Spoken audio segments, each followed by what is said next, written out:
Hello friend, most welcome to our YouTube channel. So friend, आज की video में हम देखेंगे मौर्य काल के बारे में। पिछली वीडियो में हमने मगध साम्राज्य पर शासन करने वाले जो भी 7 वंश थे उसको हम समाप्त कर दिए थे। तो आज की वीडियो में हम देखेंगे मौर्य काल के बारे में। तो मौर्य काल देखिए क्या था। पहले मौर्य काल के पतन के बाद मगध छोटे छोटे टुकड़ों में बट गया और कोई भी योग्य शासक नहीं बचा था, जिसके कारण विदेशी आक्रमणकारियों को भारत पर एक अवसर की तरह दिखने लगा और भारत पर 4 विदेशी आक्रमण किए। जैसे मौर्य वंश खत्म हुआ तो जो यहाँ के मगध के जो छोटे छोटे राजा थे आपस में लड़ झड़ के अलग अलग हो गए। फिर इसी का विदेशी फ़ायदा उठाया। उनको लगने लगा कि भारत पर अगर आक्रमण करेंगे तो कोई भी रोकने वाला हमें नहीं है। तो उसी के क्रम में 4 विदेशी आक्रमण हुए। तो देखिए कौन कौन सा हुआ था 4 आक्रमण। ISP के यानी कि इंडो ग्रीक यानी कि हिंदी यूनानी ने आक्रमण किया था। उसके बाद शकों ने आक्रमण किया, उसके बाद पहलव ने किया, उसके बाद कुषाण ने किया। यहाँ पे हम राजा जो छोटा छोटा देखे हैं इसको हम यहीं देख लीजिए थोड़ा थोड़ा, उसके बाद आगे हम अच्छे डिटेल में चर्चा करेंगे। डेमेट्रियस था, मिनांडर था, रुद्रदामन था, मिथ्रेडेटस था, गोदोफर्मिस था, कुजुलकटफिसेस था और कनिष्क था। तो देखिए पहला हम जो यहाँ पर हिंद यूनानी है जिसे हम इंडो ग्रीक कहते हैं उसके बारे में देखते हैं। तो देखिए हिंद यूनानी ये लोग 2 चरणों में भारत आए थे। कैसे कैसे आए थे? तो फर्स्ट चरण में कैसे आए थे? फर्स्ट चरण में जो राजा डेमेट्रियस के नेतृत्व में 183 में पंजाब एवं सिंध पर आक्रमण किया था। दूसरा जो है मिनांडर के नेतृत्व में आए थे। अभी हम पीछे पढ़े भी हैं कि जो अग्निमित्र उन दोनों लोग को रोका था। तो देखिए यही 2 यमन आक्रमणकारी थे जो शुंग वंश में हमने पढ़ा। अच्छा देखिए लिखे भी हैं, शुंग वंश में पढ़ा था। इनको पुष्यमित्र शुंग के बेटा जो है अग्निमित्र ने विफल कर दिया था, दोनों को, डेमेट्रियस को और मिनांडर को। देखिए यहाँ से कुछ इंपॉर्टेंट पॉइंट हम लिखे हैं जो एग्जाम में आता है। ये यमन से आकर भारत में बस गए थे। इन्हें हिंद यूनानी कहते हैं। इन्हें काली मिर्च बहुत पसंद होती थी। डायरेक्टली पूछता है किसको काली मिर्च पसंद होती थी? हिंद यूनानियों को। उसके बाद है यूनानियों ने ही भारत में गणित, ज्योतिष, समय, खगोल की गणना स्टार्ट किया था। उसके बाद भारतीय नाटक का भी इन्हें ने विकास किया था। भारतीय नाटक का विकास किसने किया था? तो इंडो ग्रीक यानी कि हिंद यूनानियों ने। उसके बाद यवन राजा मिनांडर ने बौद्ध धर्म को अपनाया था। यवन राजा हेलियोडोरस ने भगवत धर्म अपनाया था। भगवत धर्म की जानकारी मिलती कहाँ से है हमें? गरुड़ से मिलती है, गरुड़ ध्वज से। गरुड़ ध्वज हाँ, तो गरुड़ ध्वज किसकी रचना है? वो हेलियोडोटस का है। उसके बाद हम यहाँ तक देखे थे यमन राजदूत हेलियोडोटस ने भगवत धर्म अपनाया था। अच्छा यहाँ देखें यमन के लोगों ने सबसे पहले सोने का सिक्का जारी किया था। उसके बाद आगे हम देखते हैं हिंद यूनानी यानी कि इंडो ग्रीक को देखें। उसके बाद अब ISP यानी कि शक वंश आता है। अब शक वंश को भी इसी में हम देखते हैं। तो शक मध्य एशिया के रहने वाले थे। ये बेलन दर्रा पार करके भारत आए थे। कहाँ से? बेलन दर्रा को पार करके भारत आए थे। ये भारत में आकर 5 जगह बसे थे। कहाँ कहाँ पर? कांधार में बसे, तक्षशिला, मतलब प्रेजेंट टाइम उस टाइम पे तो भारत बटा नहीं था। तो कांधार इस समय तो अफगानिस्तान में पड़ता है, लेकिन ये भारत में आए तो कहाँ कहाँ बसे? तो कांधार में, तक्षशिला में, मथुरा में, उज्जैन में और नासिक में। उसके बाद देखिए शक राजाओं को क्षत्रप कहा जाता था। तो किस राजाओं को कहा जाता था क्षत्रप? शक राजाओं को। शक वंश का जो सबसे प्रतापी शासक था रुद्रदामन था। ये कहाँ का था रुद्रदामन? तो उज्जैन का था।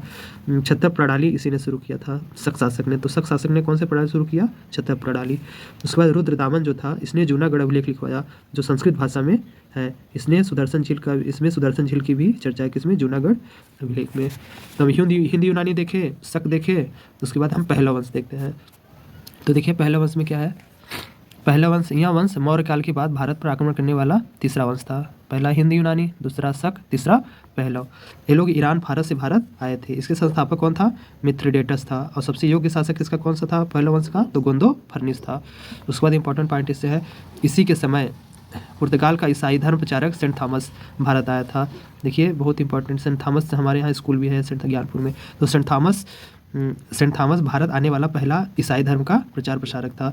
यानी कि ईसाई लोग उस टाइम पे भी देखिए उस समय धर्म प्रचार के लिए आया था। लेकिन अगर प्रेजेंट टाइम में देखिए तो हमारे यहाँ शिक्षा व्यवस्था की सबसे बड़ी जिम्मेदारी जो ईसाई लोग की ही हो प्रेजेंट टाइम में है। क्योंकि आप देखेंगे हर एक ज़िले में लगभग मोस्टली एक अच्छा स्कूल रहता ही है और वो देखेंगे तो ईसाई ही लोग चलाते हैं। तो ईसाई लोग शिक्षा व्यवस्था पर बहुत जोर देते हैं।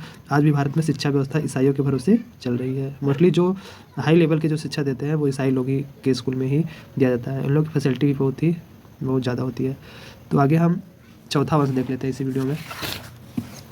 कुषाण वंश के बारे में देखते हैं। कुषाण वंश जो कि मौर्योत्तर काल के बाद लास्ट वंश है, जो ISP के हम पढ़े थे। कुषाण वंश यह 78 ईसा पूर्व में आया था। प्रथम सदी में स्थापित फर्स्ट वंश यह था। यानी कि पहले ईसा पूर्व चलता था, लेकिन जब से ईस्वी आया तो प्रथम सदी में स्थापित होने वाला पहला ही कुषाण वंश था। उसके बाद देखिए मौर्योत्तर काल में भारत पर आक्रमण करने वाला यह अंतिम वंश था। ये मध्य एशिया से आए थे। कहाँ पर? भारत में। इसके जो संस्थापक है कुषाण वंश के वो कुजुलकटफिसेस है। ये शैव धर्म को मानता था। इसकी राजधानी देखिए दो थी। एक तक्षशिला थी, वो राजनीतिक राजधानी थी। और दूसरी सांस्कृतिक राजधानी मथुरा थी, सॉरी इसकी राजधानी तक्षशिला और मथुरा थी, लेकिन राजनैतिक राजधानी पेशावर थी। उसके बाद देखिए कुषाण वंश का सबसे प्रतापी शासक कौन था, तो कनिष्क था। 78 ईसा पूर्व में इसने राज्याभिषेक कराया और शक संवत स्टार्ट किया। किसने शक संवत स्टार्ट किया, तो कनिष्क ने स्टार्ट किया था। कुषाण वंश के शासक ने स्वयं को देवतुल्य माना, प्लस देवपुत्र या देवताओं के पुत्र की उपाधि धारण किया था। कि कौन सा वंश के शासक ने, कुषाण वंश के शासक ने।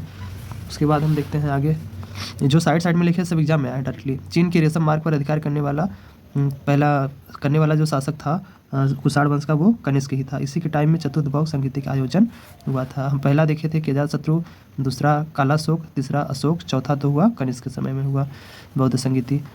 तो यहाँ पर हम देखें कनिष्क ने पाटलिपुत्र पर आक्रमण किया और महात्मा बुद्ध के भिक्षा पात्र को अपने साथ ले गया। कौन, कनिष्क।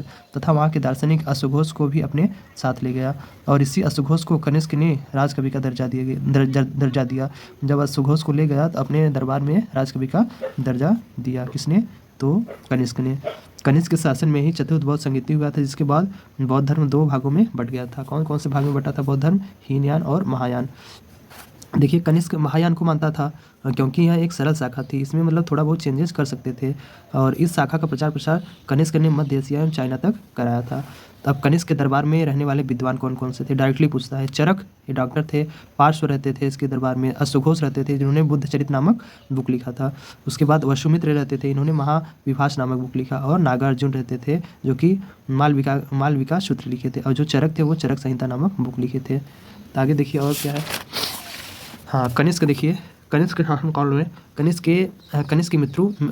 की मृत्यु 105 ईस्वी में हो गई थी। इसके उत्तराधिकारी योग्य नहीं थे, जिस कारण इसके छोटे छोटे राजवंशों सामंतों में इसका मतलब इसका जो शासन था शासक मतलब राजव्यवस्था उनको थी छोटे छोटे राजवंशों में बट जाता है। कुषाण वंश के अंतिम शासक के रूप में वासुदेव की चर्चा मिलती है। इस वंश के सामंतों ने आगे चलकर गुप्त वंश की स्थापना कर दी। किस वंश के शासक ने, तो कुषाण वंश के शासकों ने। यहाँ पर देखिए कुछ टाइमिंग के बारे में है। तो देखिए यहाँ पर ग्रेगोरियन कैलेंडर होता है, इसको हम बाद में देख लेंगे, इसमें वीडियो लंबा हो रहा है। तो चलिए यहाँ पर हमारा कुषाण वंश खत्म होता है। अगले वंश में इसको टाइम के बारे में हम देखेंगे और उसके बाद में हम गुप्त वंश के बारे में चर्चा करेंगे। तो वीडियो को यहीं एंड करते हैं। धन्यवाद।